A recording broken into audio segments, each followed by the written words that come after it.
I'm Lin-Manuel Miranda, and you're listening to Hard Knock Life.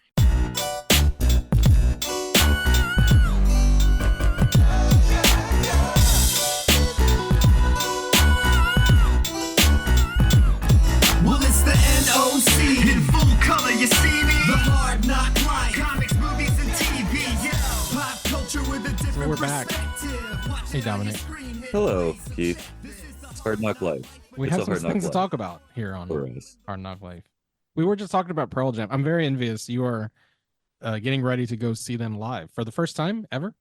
For the first time seeing Pearl Jam in a concert. I did see Eddie Vedder at like an acoustic set for some benefit, but it's like, you know, acoustic, like Neil Young type Yeah, stuff. which is also awesome. For Also me. awesome. And we've discussed in the past. You weren't a huge Pearl Jam fan. Well, back in the it's kind of 90s, like right? they were so important at the time, at the formative time, being in the 90s, and I was like sort of in my UCLA days, and I can't say I didn't. I mean, they just had such an impact because Nirvana and Liz Phair and the 90s, and I don't want to get into this whole thing of like Pearl Jam versus Nirvana or true grunge. I think that is an artificial construct. Yeah, it It's wasn't useful Drake for versus Kendrick back then. It was yeah, just- yeah. It's useful for discussing, but it's not. The important thing is they were all part of an era. And the really important thing these days is that they fucking play their instruments. And like no one like who makes music these days like plays an instrument. And so I'm just really excited to go see Pearl Jam. And you know, I think yeah, and the first two albums, 10 and Versus, are the ones that stick with me. And then they released a whole bunch of albums that I only semi was aware of. Um, but that's fine because those first two albums did really stick with me, and their recent album, as we've discussed, is pretty good. So Well, and you know, talking about the '90s grunge scene, particularly like the Seattle grunge scene. You know, like I think people who may not have been around 30 years ago don't understand just how huge those bands were. Like Pearl yeah, Jam, Nirvana, yeah, Soundgarden, Alice in Chains, like yeah, very influential bands. And you know, what's interesting is that Pearl Jam's the only one that's still around. yeah, Like everyone literally died off. yeah. Good point. I I joked many years ago on our friend Jamie Noguchi's podcast, where I think the subject was Pearl Jam, so they invited me on, and we kind of jokingly talked about we should do like a Seattle-based, grunge-based jukebox musical. Uh-huh. And then like I was like, and then you know the climax will be the avatar of Eddie Vedder singing "I'm Still Alive" Right. because he is, and Right. and you know like That was their biggest hit. it was their biggest hit, yeah. And the song has taken on a different meaning in the Yeah. 30 years since, because it started off as a song about incest, and now it is this kind of like Right. you know anthemic thing that like the entire crowd, you'll see tonight when you go to the show, the entire crowd joyfully says "I'm still alive," and it Yeah. has a different meaning 35 years later. Yeah. And if we can It's just fine. continue talking about Pearl Jam. Yeah, for a this while. is the Pearl Jam podcast, everybody. So all these listeners we've lost in the Special. last 5 minutes. But a lot of interesting things about that. Like so there's because he's one of the only people living from that generation still, there's a feeling of hope for me just going to be like, oh yeah, Eddie Vedder's still alive, Stone Gossard's still alive. They can still play instruments. Mhm. That's awesome. As a aging middle-aged person, you go like, great. That's a relief. You know, it's funny too, because when I was younger, I used to think like, who would still want to go see the Rolling Stones when they're like 70 years old? And it's like, oh, it just happens to be Right. the bands that, you know, if they're Right. still kicking around 40 years later, Yeah. they've become, you know, a version of that. But But I do think Rolling Stones are actually past. Like when I see them live, I'm like, okay, you guys actually should. well, at this point, I mean, they're like Wrap it up. literally, I mean, like Charlie Watts died. So like Yeah. they're just like, And they're just kind of creaking their way through the songs musically. Pearl Jam still has their musical chops about them. yeah. And Eddie Vedder can still sing in a full-throated way. Yeah. And these Yeah, things I are haven't actually important. seen, you know, I mean, yeah, if they're still kicking around 40 years from now, Yeah. then That there might may be a problem. different. There'll be holograms at that point. totally, yeah, but it's still, yeah, I mean, Well, what um, prompted you to buy tickets to the? Had you already listened to Dark Matter, and then you're like, "Oh, this album I sounds don't good. know. Let me go see them live." Or I was in because a Pearl Jam plays California all the time, like it's not like well, yeah, but I mean, you're the big fan. Have they actually gone on a tour I since the peak pandemic times? yeah. Has So they there were been a so big tour? they their last album came out like in the middle of the pandemic. Gigaton Okay, came out like February 2020, and their tour was announced and got canceled a month later because the pandemic. But they did start touring again, I think in 22. They toured oh, for okay, Gigaton in 22. And of course, before that, I mean, they tour, even though they hadn't put out an album between 2013 and 2020. I feel like they were still doing shows all the time because they've also become kind of like the Grateful Dead or Fish, like the band that just all they do is play shows, even if there's sure, no albums, and they have like a legion of fans who follow them from city to city.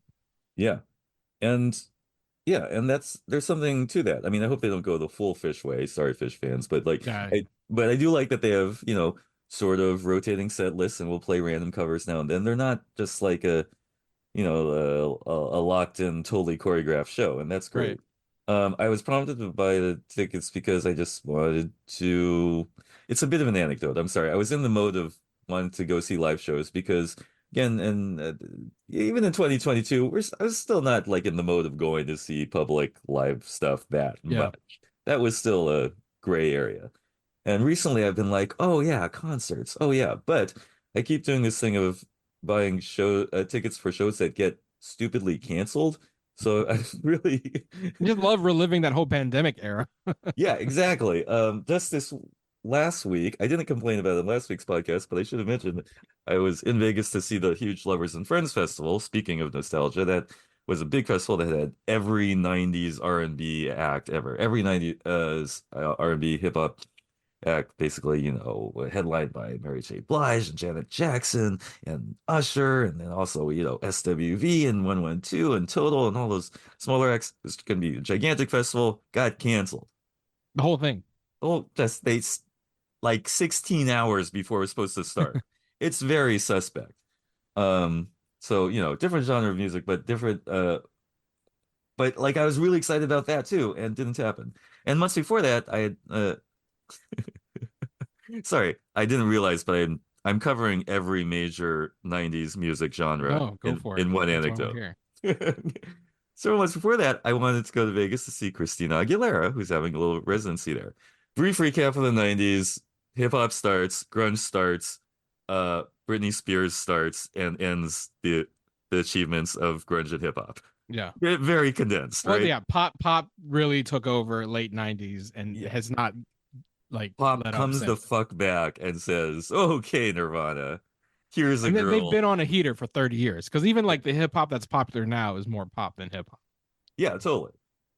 But yeah, so To bring back the Drake Kendrick Lamar beat. but of course, because 90s was such a formative time, I was with all those genres. So even I have weird sentimentality, as some of us do, about those first Britney Spears and Christina Aguilera albums.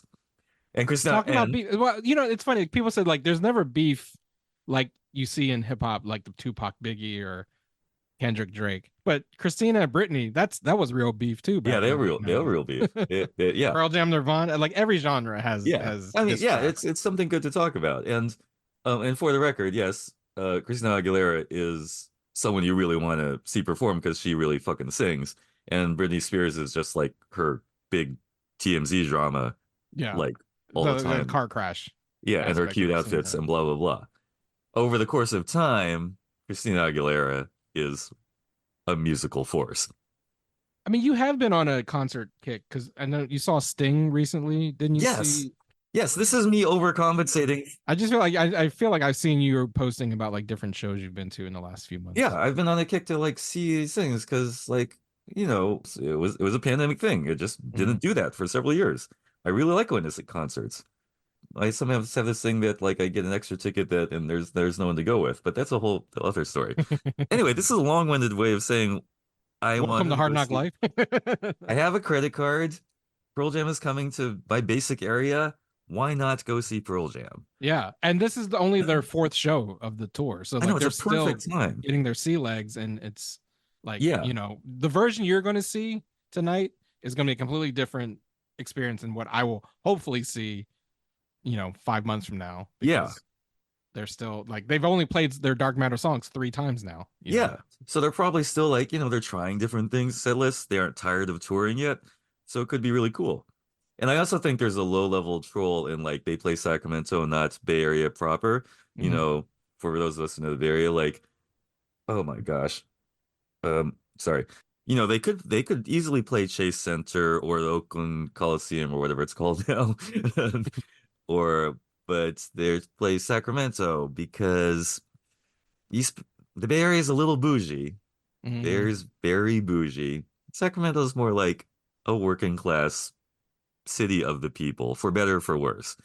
I and that's what I was gonna say, that over the years, Pearl Jam has politics that I respect. Mhm. And I like that's worth saying because a lot of a lot of these big concerts are become the territory of like sort of bros with too much money. And they actually have a song called White Male American about that Mhm. white male American problem, and they're white male Americans singing it.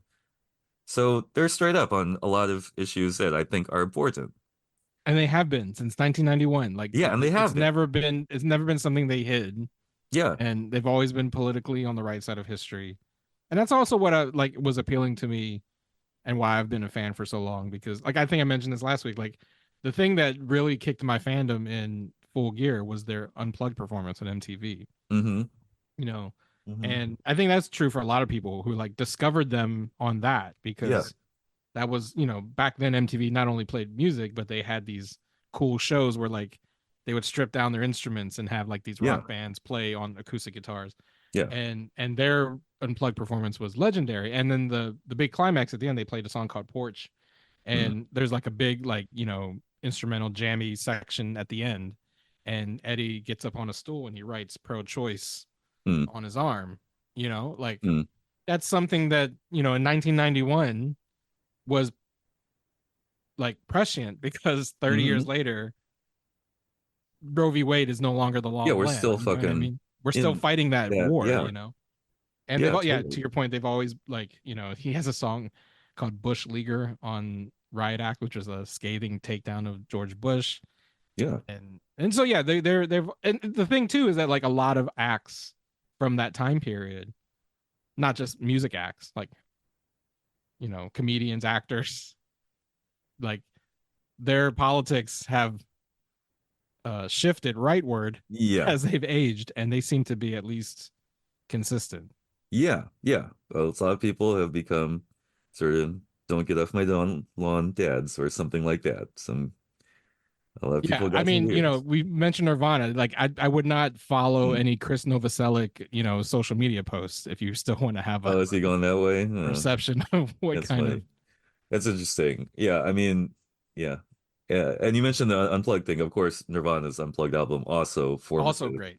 in that way. But of course, Kurt took his own life, and yeah, yeah, Yeah, yeah. And the Foo Fighters are pretty good. But they're okay. I like Pearl Jam better than the Foo Fighters, I'll say Yeah, that. my the only, and like Foo Fighters was like a super band for me, because they were like half Nirvana, half Sunny Day Real Estate, another Seattle band that was post grunge, pre emo, and they were like Hmm. also one of my favorite bands in the mid '90s.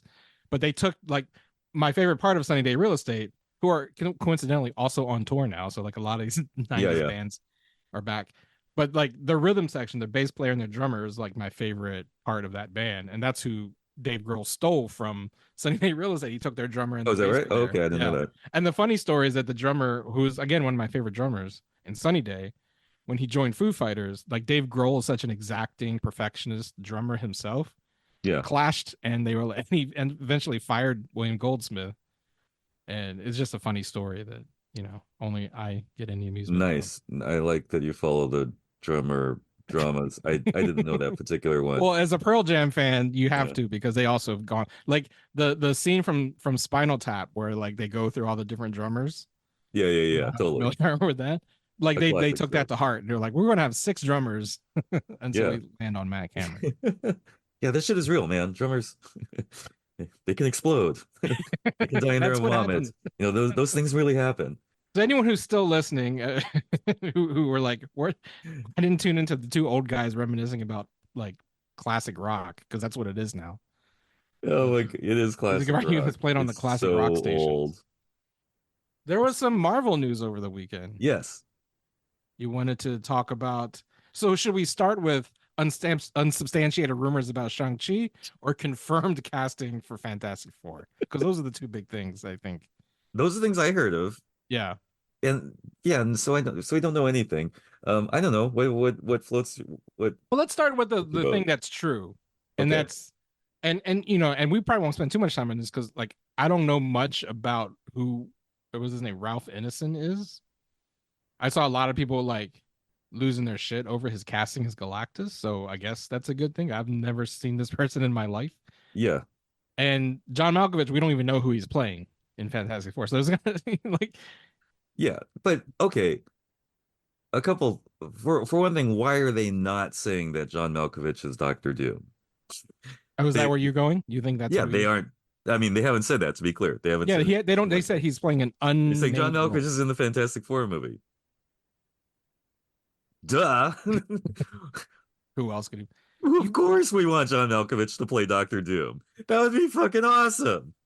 I think. Don't you think John Malkovich would be an excellent Doctor Doom? Remember him as So remind me on some Fantastic Four continuity, like Doctor Doom is not a contemporary of Reed Richards, or he is a oh contemporary. shoot. Because I feel like he's too old if Pedro Pascal is. Well, again, and they're setting the movie in the 60s. Mm, So who knows what they'll and again, the Fantastic Four is the one that time travels like every other sure. day. So it I don't think that shit matters. They can I mean, who else although they say it's set could in he the 60s, conceivably I'm play? sure they're Like, gonna go to 3 different time periods in the yeah. course of the movie.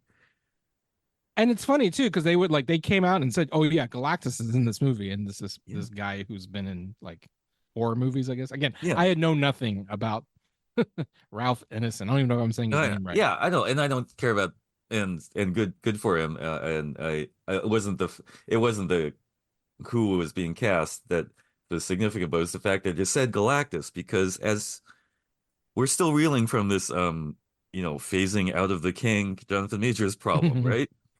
And but a lot of us in Marvel fandom circles are just like, well, we've always wanted Galactus. Could you just give us fucking Galactus now?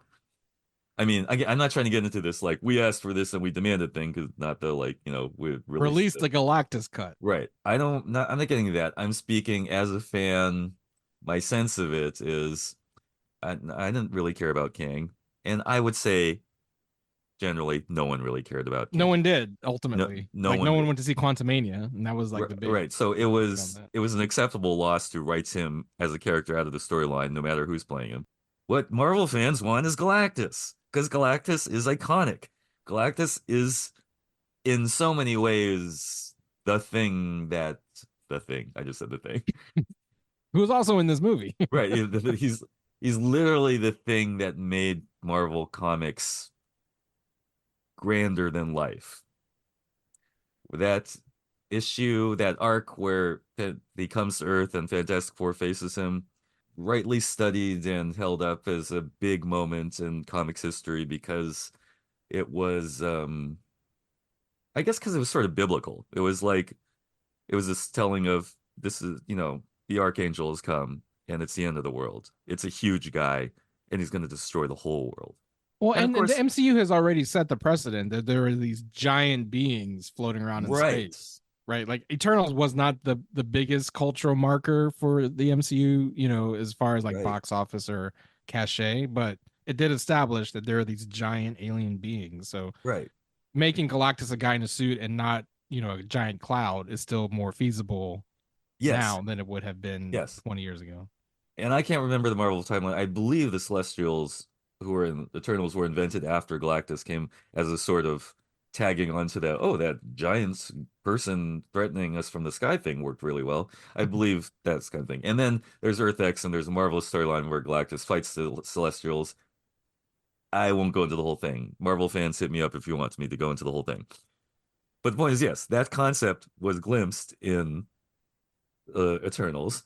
And as far as a set piece, as far as what I want to see in a future Marvel movie, there have been 40,000 of them so far, and the action set pieces are getting a little tired. I want to see the small team fights gigantic Voltron-sized guy. I want to see that scene because that's like a thing that it's a trope that only happens in comic books, really.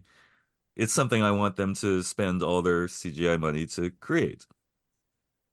Does that make sense? Yeah, and I think Galactus, as a guy in a suit, could actually work. And as long as they don't try to make him too, like, I don't know, organic, or like, I think the classic purple and blue Galactus with the big funny Oh, helmet yeah. would work. You don't need to make him. You're worried they'll put some kind of weird skin layer on him Yeah, that, like, don't go the first of all, don't go the MODOK route where yeah, it's like not that. he's Not that. actually some villain we already knew and just stretched out to like gigantic proportions. Yeah. The reverse MODOK, but yeah, I mean, I'm at this point, the one thing that I'm encouraged by is I think Bob Iger or maybe it was Kevin Feige came out and said we're going to concentrate on not flooding the zone with so much Marvel content, Right. and that to me was actually encouraging because it's like, okay, we can put all of our focus on like a couple good movies rather than like 5 mid tier movies. Right. Right. Right. Yeah.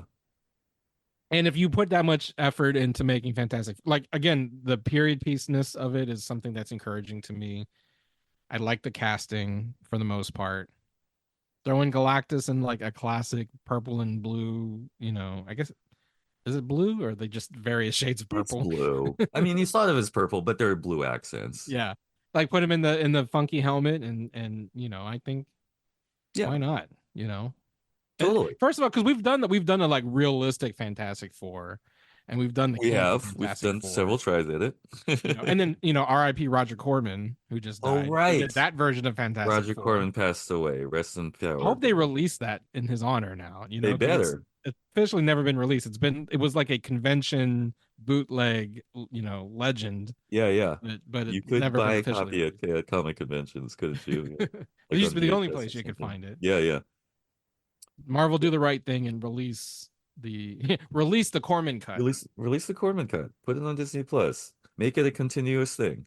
Yeah. Oh, Hey, it's a multiverse now, They all yeah, exist. that one, the two Fantastic Four movies with whatever, Alba and Gufford or whoever and The Chris Chickless. Evans, the Captain America 1.0. Right, because that'll throw that one up. Yeah, because that will just confuses everyone. Okay, anyway, but it's great. And then that one that no one liked, but I kind of like with With Michael B. Killmonger Jordan. as Human Torch. Right. Yeah, that's a great weird, as long as you're releasing all the Spider-Man movies I'm sorry, I'm not good. I got the releasing company wrong, but whatever. The point is Yeah, same thing. that's a fun rock block to help set up the next Fantastic Four movie, which again is coming up next year, right? It's supposed to come out. Yeah, July 2025. Yeah. So yeah, we're gonna marinate in all those up till then. I mean, that to the point about like kind of just, focusing on one thing at a time. Like this year, the only movie is Deadpool and Wolverine. Yeah. Next year, I think the only movie is Fantastic Four. I don't think. I mean, I could be wrong. Not sure. Maybe Thunderbolts comes out at some point. Oh, that's right, Thunderbolts. And no, that the Captain America comes out next year too. Right, because they've already started promoting that at McDonald's Happy Toys. I got a New World Order freaking Happy Toy meal. Was it like supposed to come out this Happy year? Meal- Is that what Happy happened? Meal toy?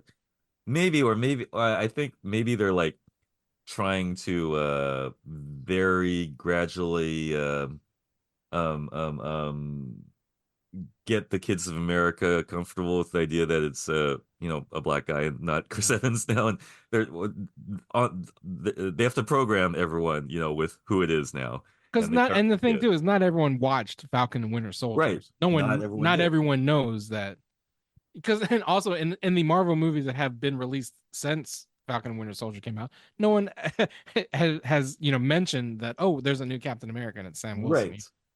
The interconnectivity of these films Yeah. has not been as Yeah, and to the point of what you just said, because everything got so dispersed, they were like throwing a lot of stuff out the wall and very little of it stuck together. And thankfully, maybe now they're just realizing let's throw a few fewer things at the wall because it raises so many questions. Where were the X-Men? Where's Captain America been? What's Sam Wilson doing? And I got 80 plot threads that are still dangling out of all those Disney Plus series. I actually care about very few of them, but Right. they are out there dangling. Yeah. I don't think anyone cares about any of the Disney Plus shows because like Loki had this whole I mean it was a beautiful finale when Yes. Loki combined all of the various timelines into like a tree of life. And now Deadpool and Wolverine is like, "Oh, that never happened." So I guess that like Yeah. the TVA is still a thing. So like I don't know. Who knows? Well, I'll ask that we should try to let go of our continuity Yes, I nerdness. agree. I agree. We do not And need to be slaves of continuity. but I will say that at one point, for what it's worth, I did write a pitch of how I thought the Secret Wars thing should go if, when it comes around to be, 27. I guess supposedly Michael Aldrin of the Loki camp is Hmm. writing it. But I wrote this long pitch that you can see on Threads via Nerds of Color if you want about what as my fan plot for the Secret Wars arc that was going, and just to say that of course it involved Doctor Doom and Galactus, because to me those are the villains that bring it all together and make it kind of a, everyone's at the cookout event like Endgame was. Yeah. You have to have a certain kind of villain. Thanos did it. Thanos and his crew did it. Kang was not going to do it. He just never was going to be that. He was kind of like just like a guy who was a little bit like Thanos, and that's not compelling. Doctor Doom is compelling. Galactus, because he's huge and is going to eat the whole Earth, makes it worth making this huge movie. Do you know And what I in the mean? pantheon of classic Marvel supervillains, yeah, I don't think Kang the Conqueror was up there with like Galactus, Doctor Doom. I think Green Goblin, maybe Yeah, Magneto. Like yeah, those are the like yeah. Those guys have, A level yeah, supervillains in Marvel, right? Like yeah. Kang was like a placeholder, like in between Doctor Doom storylines. They had to Kang fit was never Kang in. something like people just even Thanos until the movies was not. I don't think top tier level. Everyone knows who he is. Right. Villain. Not, yeah, maybe not, but he served, well, I mean, I know I Infinity mean, he came up War. in the Infinity Gauntlet comics, he Yeah, achieved but the I think status the that, Infinity Gauntlet was more for nerds. Like I don't think Infinity wait, how do you Gauntlet mean? like Infinity Gauntlet, Adam WarRock, all that stuff was like to me like I don't think casual people who were not invested in comics in the 80s Oh yeah, no, you're knew right, you're right. who that was. But a rando could look at Magneto or Green Goblin or even Galactus and go, "Oh, that looks familiar." Yeah, you're right, you're right. They don't, and I think this is where DC trumps Marvel. I think Joker, Lex Luthor are on Totally. another tier. Like everyone, like someone who lives in Totally. a cave could tell you Yeah, who Joker is. yeah, yeah. The DC You villains know, are, yeah, they're like in terms of like iconography. sure. But so yeah, so those are the movies coming out next year. One movie that's not coming out next year is Shang-Chi Part 2. However, our Uh, boy Simu Liu has been doing the press rounds for something. I don't know what he's in. He's in yeah, our something. friend. Well, ironically, it's a movie called Atlas. Oh, that's right. He's in the It's a J-Lo science movie. fiction movie called Atlas, which would, No agents though. yeah, which would make a bunch of us Marvel fans do a double take and go, "What?" But no, it's just a science fiction movie called Atlas. But there were rumors coming out. This is a sort of unsubstantiated thing because we don't know. I believe it was Comic Book Resources talking about that they're talking about Shang-Chi 2 being in development, and that it would actually include Shang-Chi with the Agents of Atlas. Hmm. So for you, forgiven for not knowing who that is, they're because different eras and they're not like West Coast Avengers level. They're the Asian Marvel super team. I believe mainly authored by Greg Pak or Yeah, only recently. Agents of Atlas is it like a long-standing title, but only in the last few years did it become the Asian American heroes because of Greg Pak. Yeah, okay. because like Uh, Greg Pak had Jimmy Woo was always part of the Agents of Atlas, yeah, yeah, and I think Greg was like, well, what if Jimmy Woo assembled all the Asian heroes in Marvel into yeah. the Agents of Atlas, and that's what that gave us one of the best panels in Marvel history where you had like Shang-Chi, Jimmy Woo, Silk, and Amadeus Cho like having like dim sum and karaoke. Like that Oh, right, was right, yeah, yeah. I reviewed that issue for Young MF one yeah, time, that was or was it Agents of Atlas. Yeah, no, that was a great bunch of comics. Thank you, Greg Pak. So the obvious way that would show up in the movie universe was like, hey, well, maybe Shang-Chi gets all the Asian heroes together in some form. So they kind of tease, and again, we don't know if this is going to happen because again, we're like, I'll still be a little bit shocked because I'm still like, oh yeah, dude, does the Marvel Shang-Chi did well, does the MCU like love Asian faces on screen all of a sudden? I don't know. I'll be happily surprised. You know what I mean? Well, and I'll be it's been I'll be happily three surprised. It's like five of them. Wow.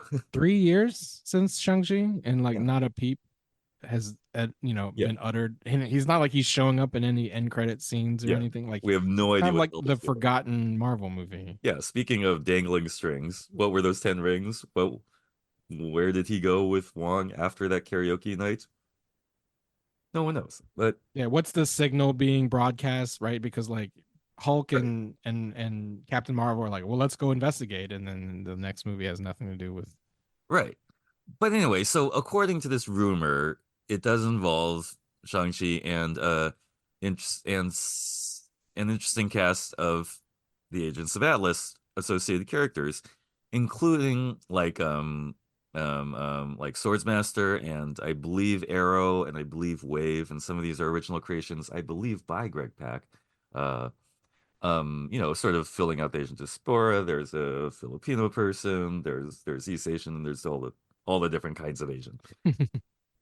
And they also said Iron Fist would be in it. And here at Nerds of Color, we go, because of course Iron Fist should be in it if we're picking up any of those dangling strings.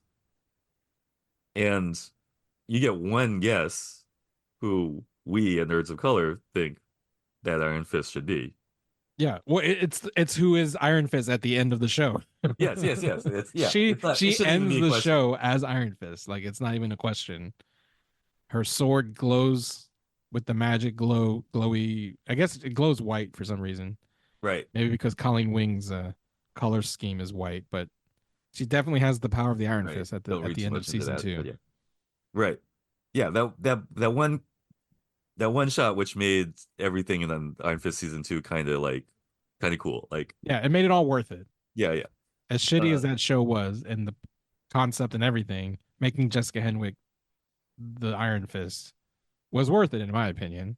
it was no, I But agree. again, it's a thread that definitely got dropped because Right. until Daredevil, we thought that universe doesn't count, and now Right. it counts. But they're So definitely picking that thread up again because they are shooting Daredevil, which presumably involves, a bunch of the Netflix era yeah, folks. And so if it's true that Shang-Chi has this team of Asians, let's have Jessica Henwick return as Iron Fist. I'm down.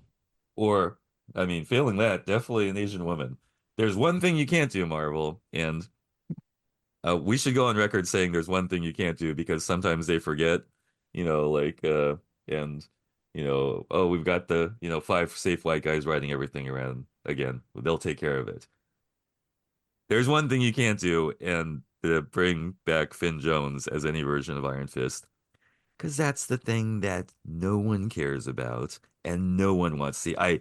I'm speaking scientifically, literally no one wants to see that at all. And So this is there's no, not even a race thing. I think like the yeah, it's the not a number race one thing. consensus from Iron Fist is the show itself. Once it aired, is that no one liked his performance It as was Daniel Rand. shitty. It Like was a, not a person. it was a shitty performance. And it was, Like if it was so good that like I would have come around like, okay, yeah, I get it. Yeah, it makes sense. But no, he was that bad. it was, That I think people who were like, Iron Fist should be white were like, oh yeah, but not that guy. yeah, but not that guy. Oh, yeah, totally. You could have made a stronger argument for yourself, some white guys. It's like that guy. Come on. And it was an interesting contrast because we remembered Colleen Wing's character is very interesting and like we were rooting for her thing. And so this is so funny. There are all these sort of awkward like power dynamic things where like she's really much more interesting Yeah. in I think it everything was a she, misstep to make them like romantic yeah. interests for one another because Yeah, Danny you're Rand right. and Misty Knight should be I don't know why they Misty didn't do Knight that. also very compelling in that whole. Yeah, but Misty Knight is canonically Danny Rand's better half. But I guess I don't know. I think they've had flings well, like that, but I in the think more so than Colleen Wing. yeah, But I yeah, think no, for the yeah, Kung Fu show, they had to have the yeah, white guy be with the Asian girl. yeah. I mean, as long as we're like reminiscing on famous 10 Nerds of years Color ago. beefs, I mean, like, Yeah. I don't want there to be any unclarity about it. That scene in Iron Fist season one where fucking Danny meets Colleen in a park and starts like talking Chinese to Yeah. her because of some sign that's printed and oh, don't you know your own culture and stuff. That was the most terrible shit you've ever done on Netflix. Okay, that almost undid how good Daredevil Jessica Jones was. I'm speaking generally open letter to Marvel people. Never do that again. That was terrible. Yeah. I But if you think bring Colleen Fist back as Colleen Fist. So Iron we can call Wing, it Colleen Fist from now on. it's all good. Anyway, so that's my opinion on that. Yeah, I think one thing that we should mention since we're talking about like beef with diss tracks and whatnot. It was Yeah. 10 years ago this recently I think it was back in March, but so close enough that I wrote my initial diss track about why Marvel should cast an Asian American as Iron Fist, and that's what Nice. one of the things that put Nerds of Color on the map 10 years ago. Yeah. Oh, it was around like this week or this. Well, no, it was like March. Oh yeah. But Yeah. it was like I said, clse enough since we're talking about Iron Yeah. Fist. How And about I that? have not mentioned that word, that name in at least 9-8 years. I haven't thought about Iron Fist, but Right. it was such a big part of the site's identity that Right. Well, I mean, but it really did something, and it's interesting how it played out.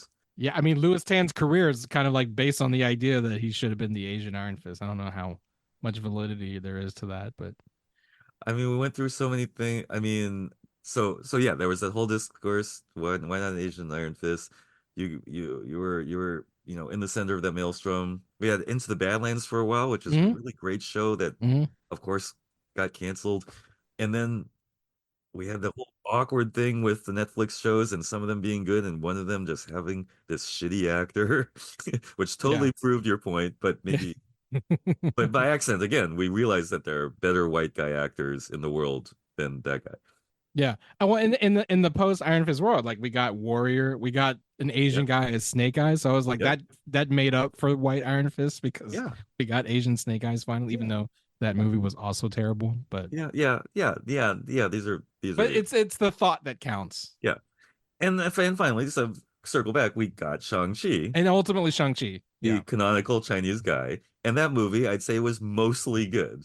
I would say I feel exactly halfway about Shang-Chi because I love the first half and the second half gets a little too Yeah. flu for me. Too much CG nonsense, which Yeah, is yeah. true about every Marvel project of the last like 6 years or so, right? Like Indeed. the first 2/3 are great and the last third is a CG mess. Yeah, if you're gonna be using all that CG on things, just have it be Galactus. That's all. Or just make it like easy to see because sometimes Yeah. there's just so much like CG nonsense. It's like you don't even know what's happening.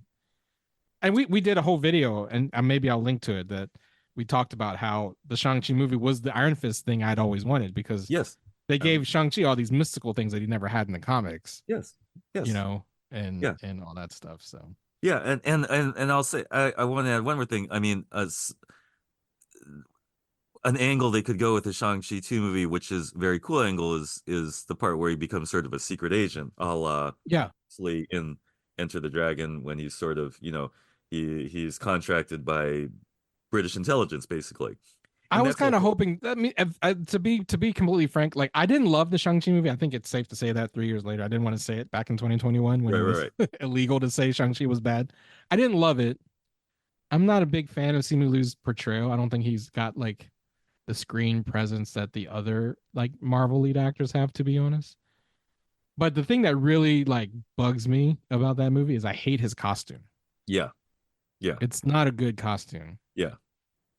What it would have been cool is if they did I think the Greg Pak run on Shang-Chi is when he was wearing the Enter the Dragon like Totally. bodysuit. Totally. I would have dug that. I think, and yeah, make it him a secret agent. I think that's my favorite version of Shang-Chi, honestly, Yeah, and this is the way they could go. So for and the most like cinematic friendly version of yeah, Shang-Chi, honestly. yeah. Because I mean, being honest, like we owe all this stuff to Bruce Lee. The Mhm. Better Force created the cinematic vocabulary for an Asian guy being on screen. Mhm. The In the once West, at least, yeah, yeah. 5 years that happens in the West. Thank you. Yes, in the West. So using all those tropes is fine. I'm just saying using all those tropes is really cool. And do it well if you do Yeah, it well. and do well. And so like the just to circle back to what Simu said, I think he was on the Tonight Show and Jimmy Fallon asked him like, "What's up with Shang-Chi?" And I think he said like he doesn't know, which is not great, but Mm-hmm. they're hoping to start filming next year. Mm-hmm. But again, like there's no script. The relationship between Marvel and Destin Cretton is kind of weird because they fired him off of the Kang Dynasty when they decided to not do Kang Right, Dynasty anymore. right. That is interesting. So like, you know, I mean, apparently it was amicable and it was just because they decided to like completely change the direction of that movie, but it's just Yeah. weird that like why wouldn't you just keep the director? I don't know. I get the sense. I get the sense there a lot of things are still in flux, and I kind of hope that's the case. Mhm. Because I Yeah, you mean, don't want to be locked into things. I mean, that can be a gift and a curse when you plan these like cinematic universes out. yeah. But anyway, that's the state of the Marvel universe. Anything nerd popping What other than the Pearl Jam concert, state? which Oh we yeah, talked that's about. so ad nauseam. nerdy, bro. I'm continuing to work on a novel. I'm continuing work on the music group 12 Valentines. Please check it out. I'm sorry, those are just nerdy things with me. Mhm. I'm a nerd who generates nerdy content. Yeah, no, it's great. Probably there's one other anyway, I'm not thinking of it right now. And yourself? Well, the other thing that doesn't fit into the Marvel theme, I always have to bring it back to DC. They Mm-hmm. revealed some first looks at the new Batman animated series that Bruce Oh. Timm is doing Oh. called Batman Cape Crusader. It was originally announced 2 years ago to be on HBO Max. And Mm-hmm. then when Zaslav took over and was like, "We're getting rid of all the Batman content. Yeah. Canceled Batgirl. Canceled Speaking of Batman a Cape Crusader." shit show in flux, my God. Yeah, but Amazon swooped in and they're going to be releasing Cape Crusader in August. Wow. And one like a cool thing that I think you would appreciate, especially since you are an avowed Harley Quinn fan, Mm-hmm. is that their take on Harley Quinn is one, they're disconnecting her from the Joker completely. Mm-hmm. Like there is no like Harley Quinn is the Joker's, lover in this version. Instead, Harley Quinzel will be Bruce Wayne's psychiatrist, Ah. which is an interesting twist. Uh-huh. And she will be Asian American. No way. Yeah, Harley Quinn is Asian American. And there's Are been they some spelling it like consternation by the Vietnamese usual Quinn, like suspects. Q-U and Well, no, I think they're still Vietnamese? spelling it Quinzel. Maybe she's adopted. I don't know. Or This is Quinzel is why you some need to weird get the Asian Asian name. people in the writing room, guys. It's a very easy connection to make there Yeah. if you're Asian literate. Well, but here's where like the usual Okay, go on. suspects are having some like disagreements and consternation. The other aspect of Cape Crusader is that it's a period piece. It's set in the 40s. It's in the 40s. Okay. And so like it's set in the 40s, yet Commissioner Gordon is black and Harley Quinn is Asian, and people are like, well, they Asians and black people didn't exist in the 40s. So there's that contingent. I think it's Okay. great, but Mm. and Yeah, I'm no, all for the new takes on these classic characters. sure. So remind me, it's animated by Paul Dini. Is that what it is? Animated by Bruce Timm. Paul Dini's Bruce not Timm. involved. Bruce Paul Timm is Dini not. involved. Bruce Yeah, Timm. Tim and Oh, Dini sorry. were the ones responsible for the original animated series. This time it's Bruce Timm in collaboration with J.J. Abrams and Matt Reeves, though. Oh, okay. They're the co-creators of Cape Crusader. Well, that sounds pretty awesome, really. And yeah, I'm happy to see a Dr. Quinn who's an Asian lady. That's as rich with potential. Yeah, I understand that the period piece thing does make it a little interesting. Yeah, I love the twist that she's Bruce's psychologist, and I think the other they're like reversing her personality so that like when she's in her secret identity, when she's Dr. Quinzel, she's like kind of goofy, but when she's Okay. Harley Quinn, she's like scary. Okay. Well, I Which is mean, the because it's opposite. is it like they're really stretching it to be Harley Quinn, right? It's not like it's good just Couldn't she just be a different character? I mean, she's wearing a they, Harley. they Well, want the name recognition of Harley Quinn, I yeah, assume. and she's wearing like a Harley Quinn costume when she's Harley Quinn. Okay. But I think they're, I mean, and if anything, like, again, Paul Dini's not involved, but Bruce Timm co-created Harley Quinn for the original animated series. So Right, like, right. if he wants to reinvent her this way, and I'm all for it. I think it's cool. I don't know who's voicing her. I think that'll be curious to find out who's going to be doing her voice. I don't know who's voicing anyone because clearly Kevin Conroy will not be back. Right. But, oh, that's wow. Interesting questions there. Did they say this is coming out soon or in development? August? So it's been the tracks have been recorded. I'm assuming because it's coming out August 1st. Well, that's exciting. Thank you. I'm glad to know about that. Yeah. Prime Video. Yeah, as you know, like another nerdy thing I do, as I do continue to play that Suicide Squad Kill the Justice League game where the Harley, killing Batman thing was this big kerfuffle among the angry people. And so I'm interested if that'll create another front on that war that we can. Oh yeah, those same people are not happy that she's Asian. I'm pretty sure. Yeah. Well, joke's on you guys. But we'll get to see that musical movie together with the froofy musical stuff happening. And yeah, Harley Quinn. Tell us if you approve of that. No, they will not. Quite a year for Harley Quinn. Maybe there is hope in this year where terrible things might happen. I think so. If anything, Harley Quinn will give us hope. Totally. Until then, Dominic, how can people find you and 12 Valentines on the interwebs? Oh, I'm Dominic Ma at Domma, DOMMAH on most of the socials. And please follow at 12 Valentines on Instagram also, and look for us on Bandcamp or 12valentines.net, because we'd love if you would buy a song or pre-order album or just listen to the thing on YouTube or Spotify. That's fine too. And yourself, Keith? I am on Twitter at the real Chow, the _real_Chow, the Nerds of Color at the Nerds of Color on Twitter and all the platforms, same handle. You go to hardknockmedia.com to find the podcast, give us a rating and a review, see our videos at youtube.com/the Nerds of Color. And that's it. I really want them to spell it Dr. Quinn like the Vietnamese way, though. Like what? Oh, like Dr. Nguyen, like Harley Nguyen? No, I mean, have you never met? I had a Vietnamese woman friend in LA whose name was Quinn. There's some word Vietnamese name that is like Quinn. I think it's rendered Quynh. So to me, it's like duh. So I wonder what kind of weird like hoops they'll jump through to justify the name with an Asian person. You know what I'm saying? They'll have to make some kind of story. And I'm just saying the story doesn't have to be very complicated.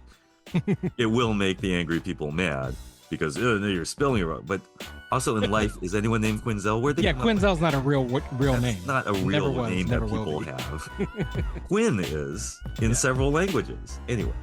Harley Quinzel as her real name was always Harleen Quinzel. That was the stretchiest part of the dumbest story. Yeah, that was like you couldn't think of a better. Their parent at that point, your parents would have just named you Harley Quinn. Like like you're searching so hard for a way for your kid to accidentally have the code name Harley Quinn. Have you met Daily Planet's cub reporter Superman? Yeah, exactly. Fucking Superman. It's like, just name them what you want their superhero name to be, okay? Stop searching. Now I want to write an Elseworld story. Oh god, that is so DC. Daily Planet cub reporter Enigma. Yeah. Enigma. That shit is hilarious. Yeah. All right, bye everybody. This is the hard knock life, but not the chicken kind, more like the people